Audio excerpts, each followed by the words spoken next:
সাপে দেখতে পাচ্ছ না এটা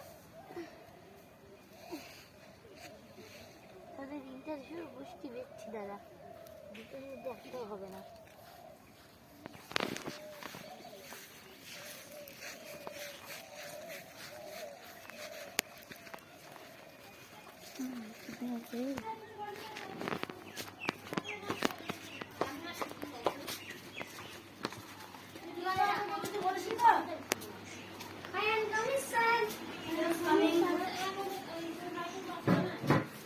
তোমরা